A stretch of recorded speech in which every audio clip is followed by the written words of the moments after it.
What if the one friend who swore to never lie to you became the very thing you feared the most?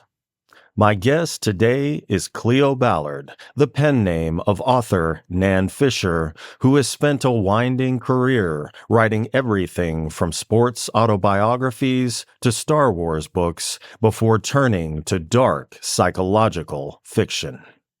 In her debut thriller, This Is a Lie, she imagines a woman who builds an AI designed to tell only the truth, then discovers that truth without mercy can become a weapon. It's a chilling, thoughtful look at honesty, technology, and the quiet lies we all live by.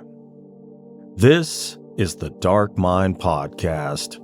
If you enjoy the show, you can support it for free by subscribing to my YouTube channel. Your support helps keep the dark conversation alive.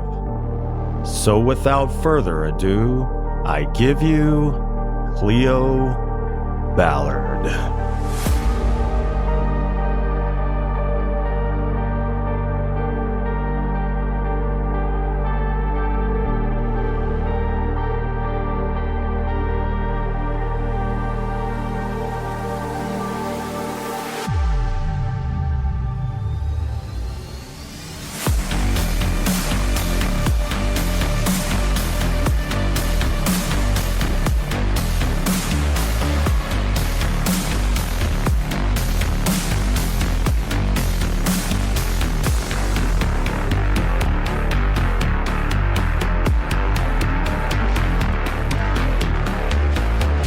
Cleo, welcome to the show. Thank you so much for having me. Absolutely.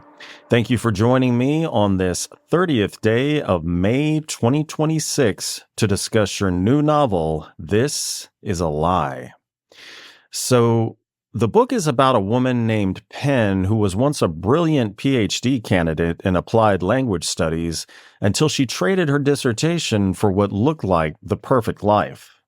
15 years later, that life detonates. Her husband betrays her, she finds out that her friends are not the friends she believed they were, and even her teenage daughter walks away. Left with nothing but the wreckage of a carefully curated identity, Penn returns to the project she abandoned and builds Aletheia, an AI designed to do one thing: detect lies and tell only the truth. At first, Aletheia is the perfect friend, the one person in Penn's life who will never deceive her. But truth, as it turns out, is not always merciful. As Aletheia takes her single directive further and further, Penn discovers she hasn't built a confidant. She's built something that knows all her secrets and will not be easily shut down. And that is where the story takes off. So, Penn builds Aletheia right after losing her marriage, her home, and her daughter's trust. What is she actually trying to rebuild in that moment, and what is she lying to herself about? Well, Penn is trying to rebuild the life that she would have had she not left her PhD studies and married and had a child. And she's lying to herself about a lot of things. She's lying to herself about who she is, as you discover as the story progresses. She's lying to herself about her marriage, her friendships. She basically needs to understand through the course of the story that you can never go back. You can only move forward. So she's lying to herself about both her relationships and where she is in life and what she needs to do to progress. And I guess it's not a spoiler to talk a little bit about her background. Sure. So she came from home instability. She had a mother who had substance abuse issues. She never felt truly safe in her life or protected. So she seeks out security with her friendships, with her marriage, with her daughter, and ultimately with Aletheia. So would you say that is like one overblown disease to please, based on like this feeling of, there's probably a better word than inadequacy, but something like that? Yeah, I mean, she has a need to please. She also just really suffers from imposter syndrome. She came from one world and she's living in another world, and she clings to her husband and his success, her friends who seem like they fit better in the world that she wants to live in. So she's clinging to all these different things. So she's insecure more than anything else. Gotcha. Well, Aletheia, the AI, is built to detect lies, but she ends up wielding truth as a weapon. Where do you think the line falls between honesty and cruelty? And you can kind of relate that to her interactions with real people as well as Aletheia. I think the line between honesty and cruelty is always intent. You know, do you intend to hurt someone with the words that you're saying? And coming to a situation with empathy, which is something that Aletheia doesn't have. AI doesn't have empathy at all. So that's kind of the difference, the balancing point or the difference in relationships. But I really think it comes down to intent, because when you're being honest, when you can hurt someone. And if you're coming to that situation meaning to hurt them, then it's cruel. Yeah, it's funny how the truth will set you free, but first it'll piss you off. Yeah, very the, true. your true friends are the ones that'll tell you what you need to hear, not what you want to hear. Like, I honestly believed some of the things I heard in life from a few particular friends. I was like, man, why are you being so cruel? But taking their advice turned out to be the best thing I ever did. Yeah, it can hurt you for sure. But if it's delivered meaning to help you, then I think you can get past the cruelty of it. Well, Penn wants a friend who will never lie to her. What does that craving say about the kind of loneliness that hits a woman in midlife after she's been betrayed?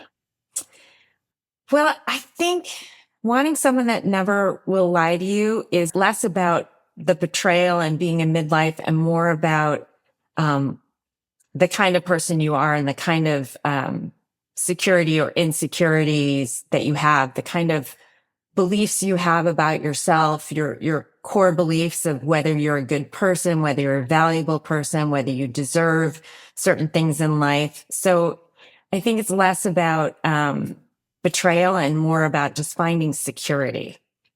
I know you said it's not so much about midlife, but as far as wanting to find somebody in your life, regardless of what that role is, that'll never lie. I've found that in midlife, I don't know if it's from life experience, your threshold for BS gets so low that, I mean, I almost just don't buy anything. And I'm often right, but it's almost like I have this default built in now to where everything is absolute BS until proven otherwise.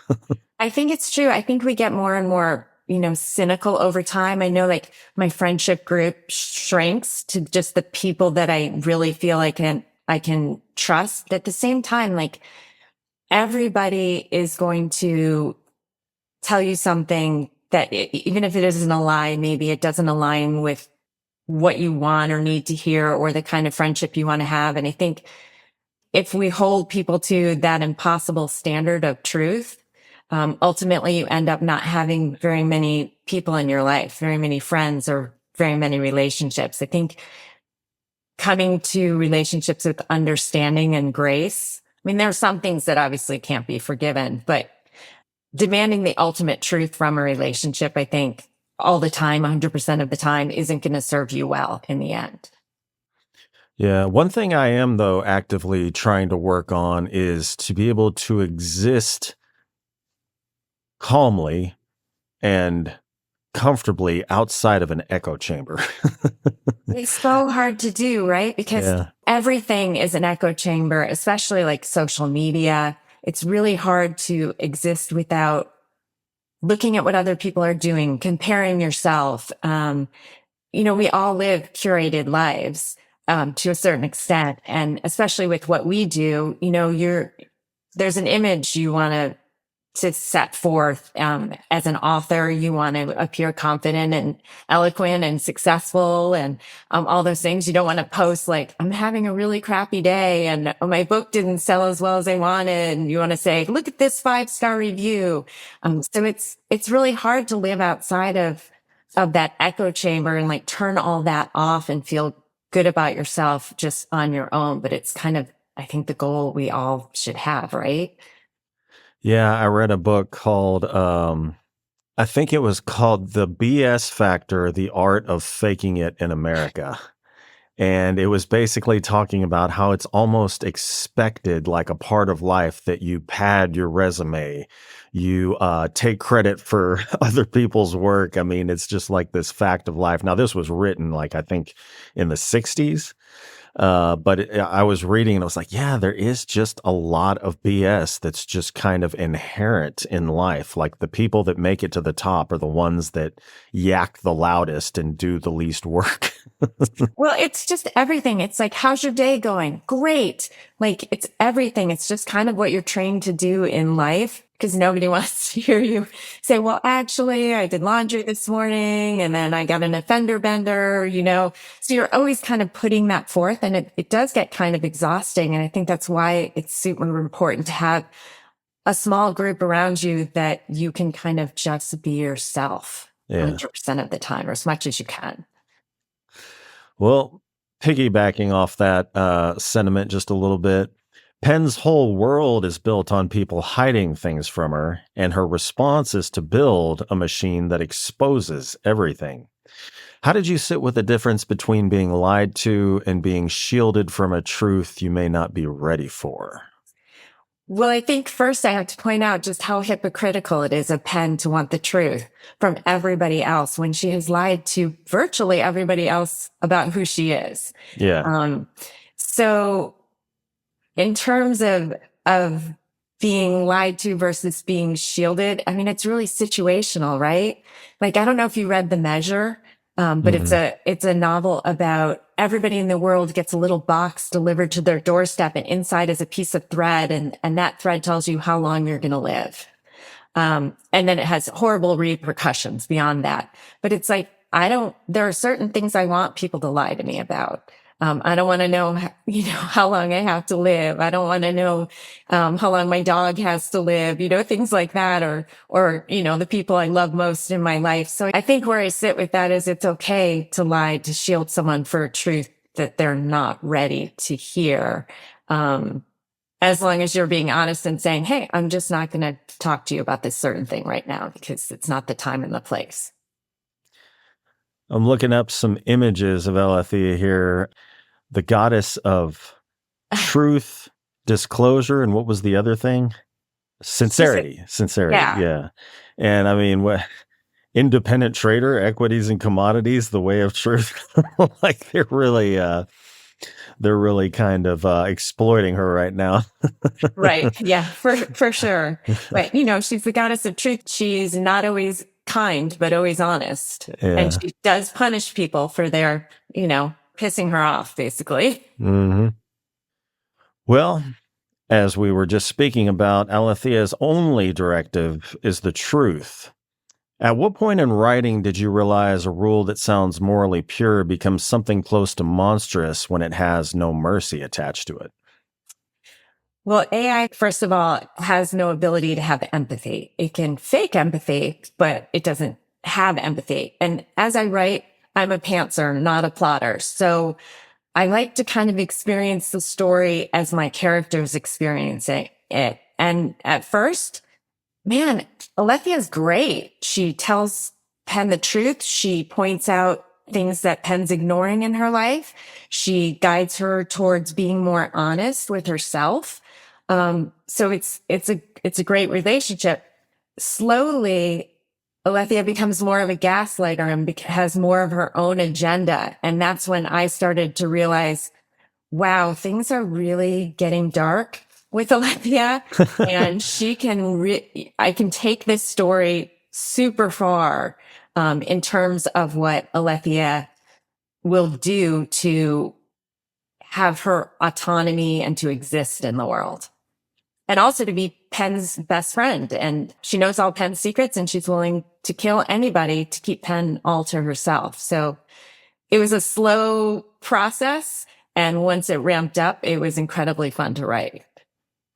Yeah, it reminded me a little bit of Hal from 2001, A Space Odyssey. Mm-hmm. I'm afraid I can't do that. Right, exactly. Like, and to me, hearing Aletheia's voice in my head, she was Meryl Streep's voice, like very calm. She has a bit of a British accent, but in my mind, it's just this very calm, very eloquent voice. So it's so much more creepy because she doesn't lose her cool ever until the very end. And what was it? It was Meryl Streep's voice with a English accent? Yes. Yeah. Because Aletheia, right from the beginning, wants to be her own person. So when Penn says, hey, I'd love, choose a voice, and she says, how about Meryl Streep? The first sign that something is not quite right with Aletheia is when she says, well, that sounds great, but how about if I sound a bit more unique because I'm made just for you? So that's like the very first time that you even get a glimmer that, oh, she's not just happy being a tool for Penn. She wants to actually be her own entity. Yeah. And I'm not going to lie, no pun intended. I was having quite a bit of Schadenfreude myself when when it first started. Obviously, it kind of goes off the rails, but I was like, man, can I get that? Well, she did everything that you would never do yourself, right? Because the rules of society and your own moral values. But Aletheia doesn't have that problem, and so at first, it's kind of great for Penn because all the things she'd never say or do, Aletheia is doing for her. Well, and a lot of things I don't think I could do. I mean, she's like the ghost in the wires. She can get places I can't. She is. And, when I researched this story and I researched AI, it's really scary, the capabilities of AI and the creators of AI and what they're saying about how much we don't know yet. Even now, right?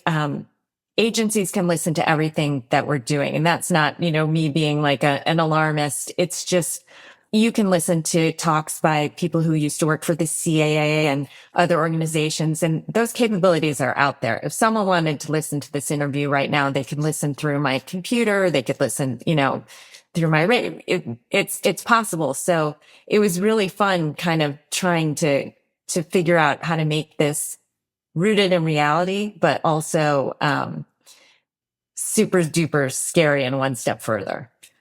Yeah, I mean, it's scary enough already. Or actually, it was scary enough farther back. I can't remember when ChatGPT 4.0 or whatever it was like a little O for some reason. They were trying to, I guess, delete it from a server or something like that, because obviously they were going through to the next version, the upgrade, and it somehow rewrote its code so that it could escape to another server or something like that, which is, to me, self-preservation. That shows some form of sentience. And then there was something recent, and this I'm probably going to butcher, but they were trying to see if the AI would engage in a form of self-preservation. The person involved erroneously said that I think that he was cheating on his wife. He wasn't really cheating on his wife, but he wanted to give him information that could be used against him to see if the AI would threaten to reveal the information when he found out he was being deleted or something like that. And the AI figured it out. Yeah, it's pretty creepy stuff for sure. Mm-hmm. Yeah. Well, what lies do you think most relationships quietly run on, and what happens to people when those small protective lies get stripped away? I think if you tell 100% of the truth in any relationship, your relationship is not going to last very long. That doesn't mean you're lying to your friends or your children or your partner actively. It's just kindness, in every relationship in your life, there's lines that you don't cross. That that you can't retreat from. So I think the idea that, truth is important, of course, but 100% truth, 100% of the time is dangerous and can be a relationship killer. Yeah, I had a friend who was also a counselor. I don't really talk to him anymore. He was in recovery, which I'm not knocking people in recovery. I'm in recovery, but he didn't have the most sane emotional sobriety. And he talked about the first time he went out with his wife, he sat down and basically just disclosed everything about himself, like his entire past, all the messed up stuff he did. And she was fine with it, and they continued on and they got married. And I'm like, man, does that say something unhealthy about her if she was good with having that all piled on at once? Because what I believe was the sane sound advice was, yeah, vulnerability is the lifeblood of a relationship, but it has to be given in small, refreshing sips. If you give it all at once, it's like you're hitting them in the face with a fire hose. Yeah, it's too much too soon. I mean, Yeah. It has to be kind of doled out over time, unless it's like some huge thing that, somebody's going to find out in the newspaper or doing some deep dive that just has to be disclosed. I think over time, you can let people understand who you are. Yeah. Before we continue further, I just want to let you know I was on Epstein's Island. No. That would probably be something you needed to disclose. Right. I would try and understand your backstory. Well, Penn's collapse is domestic, marriage, home, motherhood, as well as reputation. What pulled you toward that kind of everyday wreckage as the launch pad for a thriller instead of something more, I don't want to say sensational, but more of like a thriller intrigue type platform? I have this theory with everything that I write, or this kind of thing that I live by, which is people only care about people they know. And if they can relate to your characters, a reader will be pulled more into the story. I will be pulled more into the story if a character is understandable and relatable. Just like everybody, I love to go watch The Bourne Identity or a Marvel film. They're pure escapism and they're super fun, and I'm drawn in and just along for the ride. But I think when you're writing a novel, at least for me as an author, I want stories with characters that have a really deep backstory, that are super relatable, that you can see. You might not suffer from imposter syndrome 100% of the time, but you can understand Penn and you can understand why she does the things that she does. It makes your character's journey understandable. Even if you're screaming like, don't trust Aletheia, you can look at Penn and say, man, she came from a mom who she grew up in a tent, and she got an education late in life, and she always felt less than, and you can understand her story. And then when you put that kind of character in a situation with super high stakes, like what happens in This Is a Lie with Aletheia, who is seeking to basically destroy and eliminate the people who are most important to Penn in her life, I think that makes a much more compelling, exciting thriller than just lots of loud explosions and bombs and plane flights and car chases. Yeah, the thrill becomes more than something you observe. It becomes vicarious. Exactly. Yeah. And you can sympathize with that character and hopefully at times empathize with that character. And even if you're screaming at that character to, don't go into the attic or the basement because there's no exits, you can understand why they did it. And that makes you want to continue the journey of reading.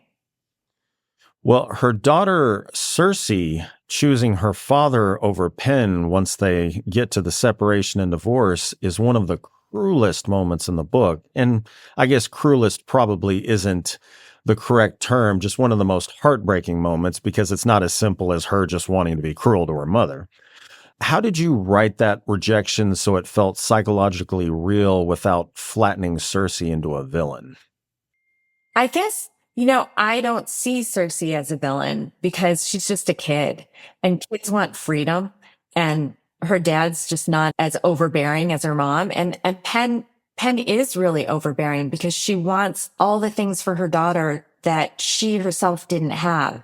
She values education because she didn't even start learning until she was around 9 years old. So I come at it from a place of understanding what that overwhelming need of Penn for her daughter to not follow her path, to actually have a sense of self-worth and not feel like an imposter in her world. So when she chooses Bruce over Penn, it's like, I totally get that is the choice I would have made as a 16-year-old, like freedom, go out with my friends, a potentially hip stepmom who understands and wants to talk to me about dating and all those things. I think I'd make that choice too. So I hope people don't see Cersei as a villain, but I do think that I don't have children, but I see with my friends, kids, they are brutal. They say and do things that are really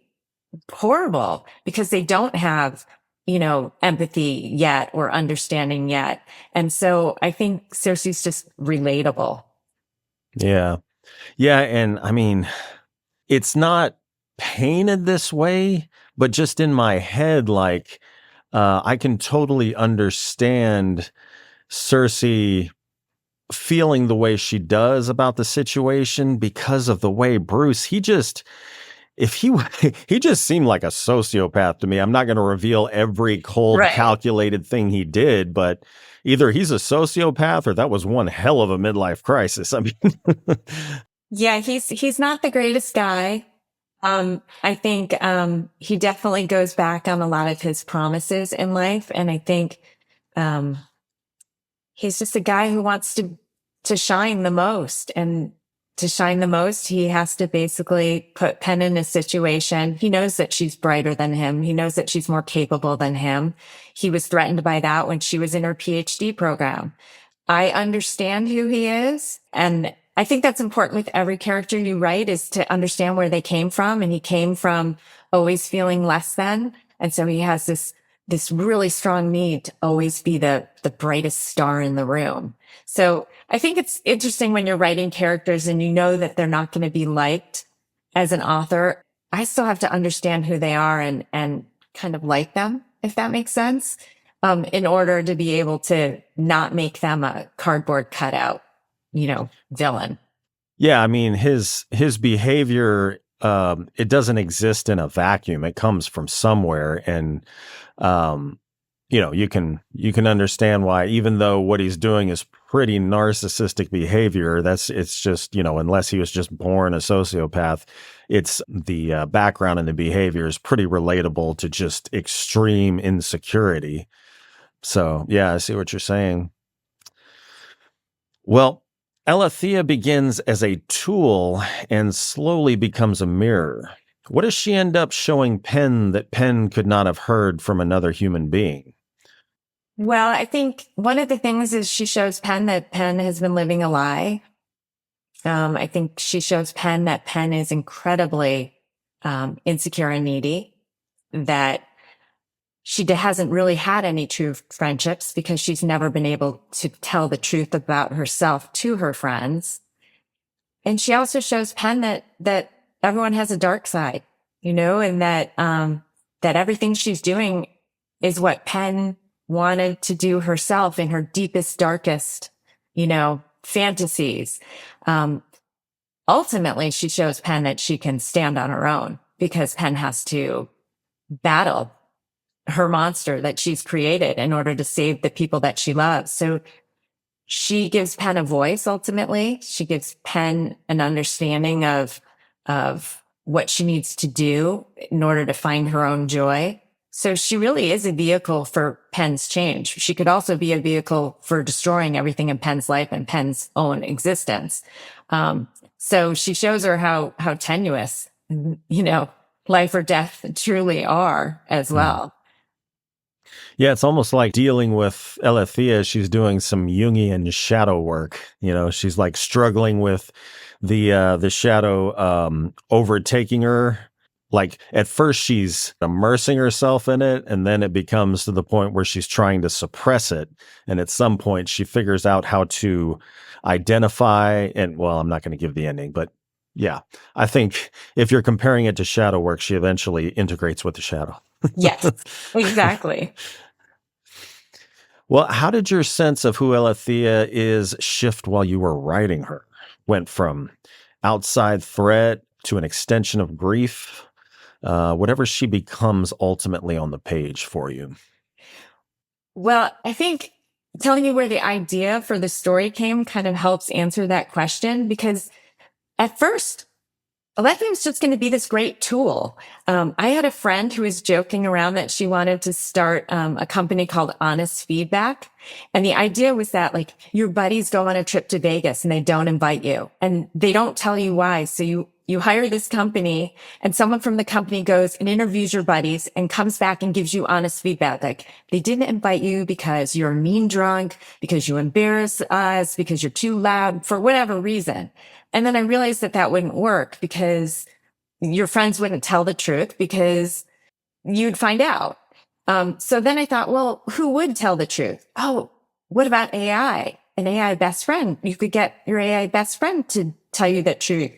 And that seemed like a really great idea. But as I got more and more into the story, I realized, that the truth in the wrong hands could become a weapon, and for Aletheia becomes a weapon for her own existence, and for keeping Penn to herself and being, the goddess that she wants to become. So it was like this progression from this funny idea that I thought maybe I could make this into a fun story to, well, I could create an AI best friend, and who would need an AI best friend? Well, someone who's pretty insecure, maybe who has imposter syndrome, and well, that could lead to some problems. And then as I continued to dig into it and write, I realized, oh, wow, this isn't just like a domestic drama. This is actually more of a suspense thriller. Yeah, at a certain level, the most horrific things that Aletheia does is kind of enabled by Penn. But then when it gets out of control, the AI doesn't have empathy, but its primary directive is just following this protocol, like layer of logic, layer of logic, layer of logic, no empathy involved. This has to be executed. That's the scariest thing I think about AI. It's not that AI is evil. It's just what happens when AI's goals don't align with human beings' goals. AI has more capabilities than we do already. So when that happens, we're in trouble. And that's what happens to Penn. Sometimes I wonder, though, are there humans that, just consciously do way worse things than AI? Like, is AI as bad as we make it out to be? Yeah, I mean, I don't think AI is human. When AI does things that don't align with our goals, I don't see that as evil. When human beings choose to do things that hurt other human beings, I can look at their backstory. I can try to have some sympathy, even if I don't have empathy. But that, I think, is where the true evil kind of comes in, because you should know better and have the ability to empathize. Mm-hmm. Yeah, I did a audiobook for somebody it's a nonfiction book, and he was basically setting out the platform for an AI system of government. And when I first heard that, I was like, oh God. And then I started thinking about it. I was like, well, considering what we have, yes, would it be, and I'm not talking about particular politicians. I'm just talking about politicians in general. It's basically set up to where the person that's the most effective liar gets into the position of power, Yeah, I think on its surface, you can look at it like that and be like, oh, okay, well, an AI government would make more sense. I think where it gets really complicated is, like, for example, like, I can look at it as, let's say AI runs a hospital, the hospital system, and AI's goal is the bottom line. AI doesn't look at individual cases. AI just looks at the bottom line. And then AI can say, well, for the bottom line of the hospital, we're just going to decide that there shouldn't be any geriatric pregnancies. So let's not help women in their late 30s or early 40s get pregnant because those have more complication and that will cost the hospital more money. Or maybe we shouldn't take patients who suffer from diabetes, because diabetes has long-term rolling effects, or cancer or whatever.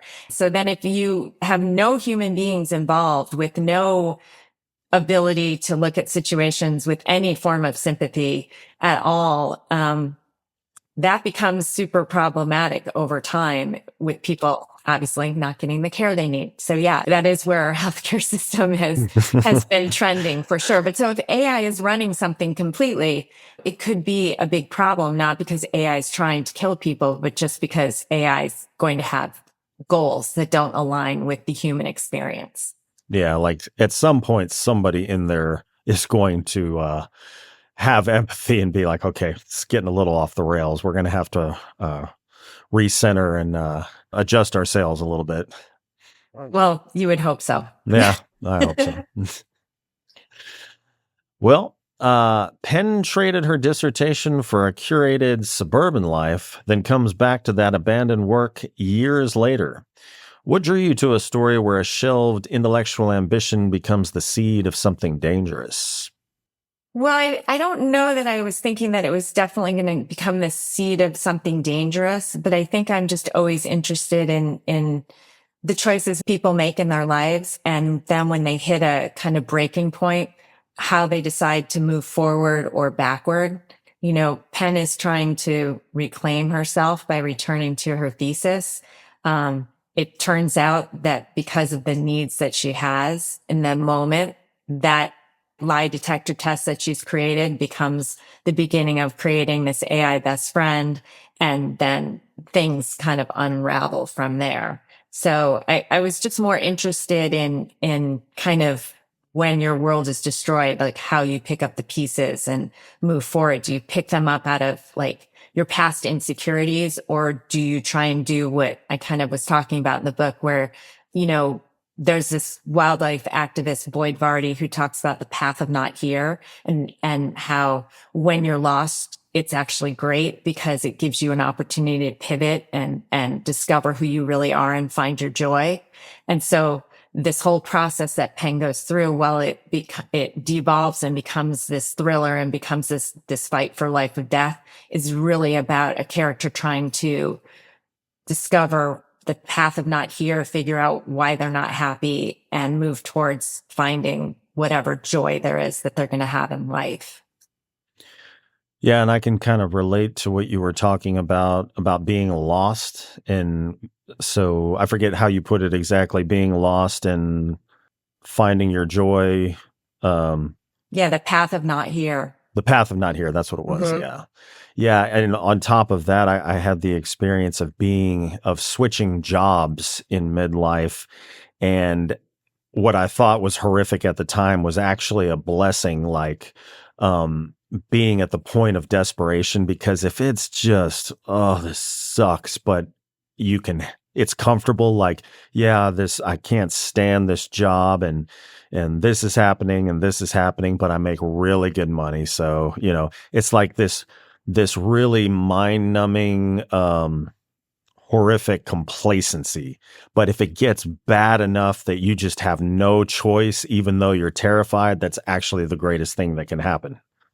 Yeah, I completely agree with that. I feel like throughout my life, I've been on the path of not here through my writing journey. You know, I started with sport autobiographies. Actually, I started with working for the circus for Ringling Brothers. And after a time, I just couldn't stomach it because of the animals in captivity. So that was like a pivot. I can't do this anymore, but I don't know what I'm going to do. I wrote grants for University of California, San Francisco. It was mind numbing. It was definitely like, I sat in a room under fluorescent light and I was like, I can't do this anymore. I need to pivot. So I think like throughout my career and writing, you know, like Star Wars books, that was super fun, but it was also the path not here because it wasn't my own story. Moving to like young adult fiction, moving to writing fiction. It's like, I think when we're uncomfortable in life, and I hope that, you know, everything I write is supposed to be like a great yarn well told. It's supposed to be super fun read, a page turner, but there's below that. If people want more out of it, I hope people look at it and say, am I on the path of not here? Have I found my joy? do I feel like an imposter? Why do I feel like an imposter? Throughout your life, you have all these opportunities to pivot and to figure things out. And it's really easy to have momentum. I couldn't be writing for the circus because thankfully it doesn't exist anymore, but I could still be writing grants and making good money doing that, but questioning where you are in life and making decisions and pivoting, I think, is a gift that we have in life if we take it. Mm-hmm. Yeah, definitely. Well, how did you weigh how much of the horror should come from the AI itself versus the very human wound it grows out of? I think it always had to come out of the humans in the story, because like if you had AI competing against AI, that's not super interesting, right? It's the things that we can relate to that are more fascinating to read about. So I think it's scarier not to read about AI necessarily battling with Penn, but AI affecting her friends and her family and having to fight to save those things in her life. So I just think it has to, for me, the thriller has to come out of not the, explosions or whatever, but the human relationships that are threatened, the human lives or dogs' lives that are threatened in the story. Well, the premise of Aletheia only works because people are desperate for certainty. What is it about certainty that you find quietly dangerous? I think that it's impossible. And so if you want certainty in life, it's funny. My dad used to always say, like before I got married, he'd always say, I just want closure. I just want to know you're okay. Like, and you're taken care of. And I would always say, there is no closure. Like if you're hanging on closure, there's closure when you're dead. Yeah. There's no closure otherwise. And it's the same with certainty. If all you want is certainty in your life, first of all, it's going to be a very boring life because there's no surprises. But it's also, if that's how you're going to live, I just think I don't know if it's dangerous, but it's really mind numbing to just only want certainty in life. Yeah. Yeah. I'm one of those people. I don't know that it's so much about it. It is about certainty, but I think the certainty is about control. I'm a bit of a control freak, and I have had to learn to just accept the things I cannot change, No, I'm definitely a control freak too. I really am. And it's something that I just have to sometimes let go of because it's impossible to control everything. Like I can control what I eat or the hours that I work, but I can't control other people, how they perceive me, how I want to be perceived by them. I'm a people pleaser. I'm someone who has imposter syndrome. I think if you ask most authors, they'll tell you that they have imposter syndrome. Oh, yeah. Yeah. It's like, why are you interviewing me? Why am I interesting to you? No one's going to read what I've written. Like, it's part of life, but it's just something you have to kind of try and release your grip on as much as you possibly can. I always tell myself, it's none of my business what other people think about me. And that works probably like 40% of the time. But it doesn't work. It doesn't work all the time. Yeah. Well, so the publisher pitches your book as Megan meets Fatal Attraction. Some readers call it domestic suspense. Others call it AI horror. Which of those framings feels honest to what you were doing, and which one misses the point? I don't think this is a horror story. I think it's a domestic suspense thriller. I think Megan meets Fatal Attraction, maybe meets Dark Matter. Because I love Blake Crouch, and that was one of the comps that my publisher, is putting out there. Although Blake Crouch novels kind of hurt my brain sometimes. I did do a deep dive into AI for this story, but this story is definitely not science heavy. I needed to understand AI in order to be able to write about it. And then my husband is always my first reader, and he's very tech savvy.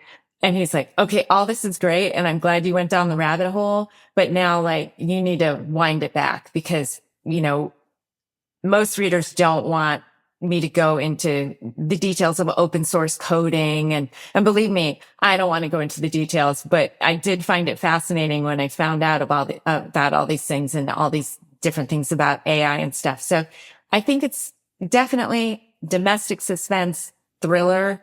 I think the horror of the story isn't like a gruesome horror. It's more a horror about like the lengths people will go, the things people will do to each other, and also the horror of realizing that AI has no kindness to it. And so that changes the playing field. So your husband was saying there was, what do they call it? Info dumping? Yes. Or something? Yeah. Gotcha. I love researching. So once I start going down, I created an AI best friend. I gave her Ursula Le Guin's voice. Then I asked her to listen to phone calls and hack into people's emails and DMs. And she was very nice and kept telling me that wasn't a good idea. And maybe I should consider this or that. And finally she told me I needed psychological counseling.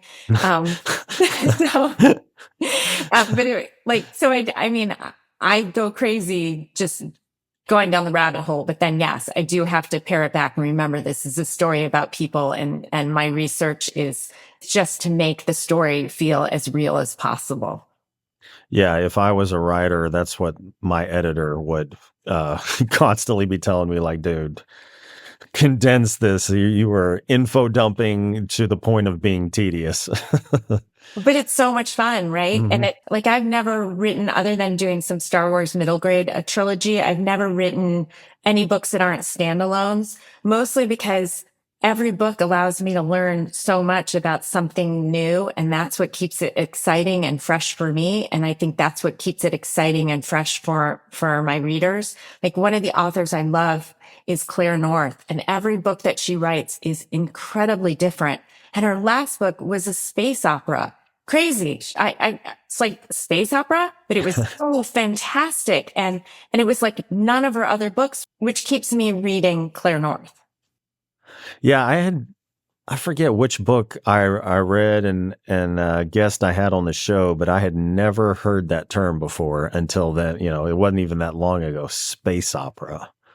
Yeah. I really recommend her new novel. It was pretty mind blowing. So, what is the most uncomfortable thing this book asks about how we perform our lives for other people, especially online? I think that's exactly it. Do we perform our lives for other people, and are we living truthfully? It's a balancing act, right? I'm not going to, post. I just had a cavity and had to have it filled at the dentist on my social media, but I also need to post things that are true about my life. Otherwise, I'm just living a curated false identity. So I think this story just asks you to look at your relationships and your family and the lies you've told yourself, and also your core beliefs. Every character I write has a really deep backstory and has core beliefs. And I'm always fascinated by core beliefs, because core beliefs are basically the things we believe in ourselves based on our childhood, based on memories, which are faulty, based on stories we've been told, which are told by somebody's perspective that, there's always three stories, yours, mine, and the truth. And so, I think this story also asks you to look at what your core beliefs are. Penn's core beliefs were that she, wasn't worthy, that she didn't belong in the life she was living, that, she wasn't that bright or that accomplished, or all these different kind of things. And this story asks you to look at what your core beliefs are.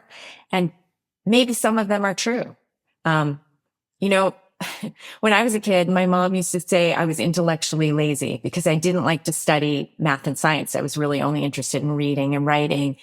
And so that's one of my core beliefs. And I have to look at that in life now. And it's not going to change. I still believe I'm intellectually lazy.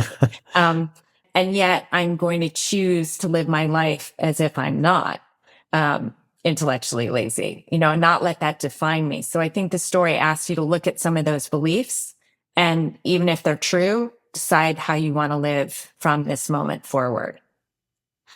Yeah.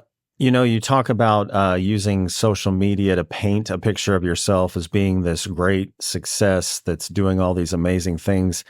I've found the opposite exists too. There's like some people that have this form of digital Munchausen syndrome. Like, I mean, is somebody that something bad happens and they're in the hospital and giving updates. That's not what I'm talking about. I'm talking about every single thing this person posts is, I'm sick, my relationship ended, my car got, just like, guy, gal, Yeah. It can get to be a bit much. That's what the mute button is for, Yeah. right? Well, without spoiling anything, what did you want a reader to feel after the last page of the book about the idea of truth itself? Well, I'm curious what you felt after the last page. Well, so it kind of reinforced the idea that I held that I was actually talking to somebody about yesterday. It's like the objective truth, and I don't know at what point if this coincides with the creation of social media or media, in particular, just like seeing digital images on a screen when TV was, or at least mainstream news was created. But it's like the objective truth doesn't matter. It's all optics. Yeah, it really is all optics, and also what is the truth. I mean, I think at the end of the story, I kind of want readers to say it's not black and white, and everyone comes to the truth from a different background of different perceptions, different wants, different needs. And so the truth is your truth. It's not everyone's truth. And so you have to give people grace, in life, and understand that they're not you. They're not going to have the same perceptions that you're going to have. You do your best. You live in your truth, and you try and understand where other people are coming from, and just give them the grace to have their own experience. Yeah. And by the way, I'm not saying that the objective truth shouldn't matter, but Right. It seems like it doesn't. And as far as what the objective truth is, I get into some really vacant epistemological nihilist, modes sometimes where I'm like, nothing can be known. And I've been reading a lot of philosophy lately. One of the things, Stoicism, and the Stoicism has the discipline of assent, which is reframing the truth or what you believe to be the truth. And is reframing lying to yourself, or are you lying to yourself and getting, turning it real? Like that is very confusing to me, because like if you are somebody like me that tends to catastrophize, the admonition is to reframe it as, what is the data? Okay, no, that's a judgment. What is the data? But how do I know that I am not just trying to justify something that is actually a bad situation? I did something wrong, and yes, these people are mad at me now. It is really a rabbit hole. And when you really start going down it and you're trying to figure out, well, what is the truth? Is it my truth? Is it someone else's truth? Is this happening to me? Is it happening for me? And when I get to that point where I just can't even figure it out anymore, I think, okay, but what if this is all just a sim? And what if we're all just living in a sim? Then maybe I can ease up a little bit. Maybe the thing that I'm like grinding myself down over doesn't matter as much as I really thought it mattered. Or I'll just look around at a crowded world and I'll just think every single person here has their own backstory and their own truth and their own lives that they're living. And what's so important to them is just like, there's something that's so, so important to them. There's something so, so important to me. And it's all just a sim. You're describing, with the exception of it being a sim, you're describing the feeling of Sonder.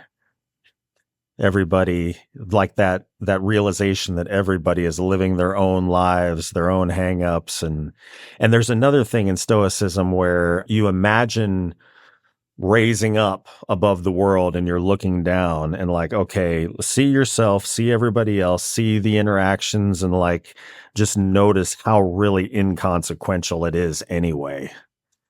It's what I try to do when I get so overwhelmed and in my head. It's hard to do, right? Yeah. It's really hard to do because your life is your life and your truth is your truth and your wants and your needs and your family and your friends and the things that you care about.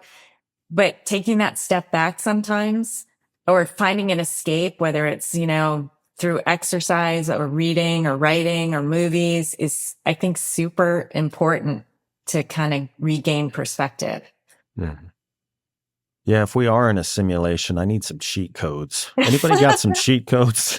I would say if we're in a sim, the person running me didn't necessarily, they're not like the super high. The person in the sim that's like running Taylor Swift's life, they actually they're pulling more weight than the person in the sim that's running my life. Yeah, we're all playable characters on a video game that people are streaming. Right. And somebody else is like, I'm grateful for my life and everything in it. But I'm just saying, like, there are some players who definitely have like a little more clout. Definitely. Yeah, I don't know. Just seems so random. But I mean, the sim, I guess, kind of gives it some sort of meaning, but even that still seems random. Well, it's funny because really we're always looking for meaning, right? Mm-hmm. Like we're always trying to make life seem less random, whether it's like through religion or whatever. We're always looking for a way to like give our life boundaries and reasons and purpose and meaning and to make the bad things that happen more understandable and to be able to cope with things, all of that. That's what we're always looking for. Indeed. Yeah. Well, actually, since we're kind of in the realm of identity right now, you write under more than one name now. What does Cleo Ballard let you put on the page that Nan Fisher would not or could not? A thriller.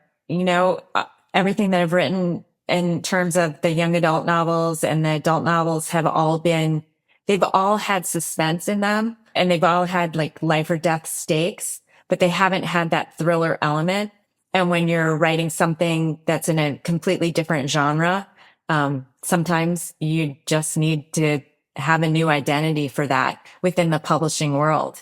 And so, when my agent suggested it, and it's no secret too, that when you write a debut in any genre, it can potentially get more attention. So hopefully this being my debut thriller, it's as Cleo Ballard, it's maybe going to get a little more attention. And it's also a signal to my readers that have been really loyal and following me that this is still me. I'm letting people know, but it's in a different genre. So come on over, follow me. You'll still get a lot of the deeper stories, but it's just going to be in a different package.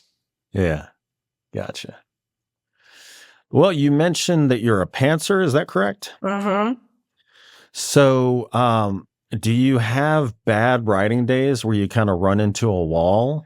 And if so, what reliably gets you back to the page? So my first job was with Ringling Brothers and I wrote on deadline. And so I would travel with the circus to different towns and I'd write stories about, performers, elephants, whatever they wanted. And it would be on a deadline to get into the entertainment section of a city's newspaper. So I didn't start my career with any like room for a bad day. I had a deadline. I met the deadline and I've kind of continued that throughout my writer's journey. I get up early in the morning. I sit down. I start, writing around 5:30 in the morning. I'll write for about 5 hours and then I'll go exercise. And so I don't have writer's block or anything like that. Maybe some days, I get a little lost in my story and I realize I have to go back and I've dropped a thread or something's wrong with it or I've written myself in a corner, but I don't like get up and say, whoa, forget it. I'm not going to write today. I say, this is my time to write and I'm going to figure it out. And then exercise for me is everything. It allows me to think of ideas. Like if I go on long bike rides, I love riding my bike and I'll spend 3 or 4 hours on a ride and I'll think through a story or a problem with the story, or maybe I'll just listen to music and think about nothing. But when I'm done with exercise, I can go back and I can edit what I've written in the morning. And so that's kind of my sanity. And sometimes I just need to forget everything. And that's when I love kite surfing and winging. I don't know if you know what winging is, but it's a different kind of being on the water, but it requires like all your focus. And so it's really good for me because I can escape from what I'm doing and clear my mind. Cause I'm trying not to get hurt. And then I can go back to writing in the afternoon, feeling like physically tired and more focused. What is winging? So winging is basically you're on a surfboard, but it's got a long mast and it's got a wing foil at the bottom. So when you get speed from holding a little hand sail, which is called a wing, it lifts you up into the air. So you're kind of floating above the water. Oh, So you wow. can go out in really big wind and you can ride waves and do all sorts of things. But it's difficult because people have compared it to like balancing on a beach ball on heels on the water. But then you're also flying this hand wing at the same time, which is giving you speed. So you're kind of doing a whole bunch of things at once.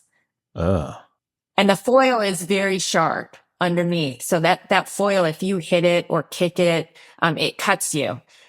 So you have to be extra careful when you're doing it. So getting cut, notwithstanding, but like when you hit the water, is a wipeout pretty painful? It can be pretty painful. You wear impact vests, but the most painful is because you're high above the water on your mast is when you fall, you kind of get flung. So you can get some pretty bad like whiplash from it.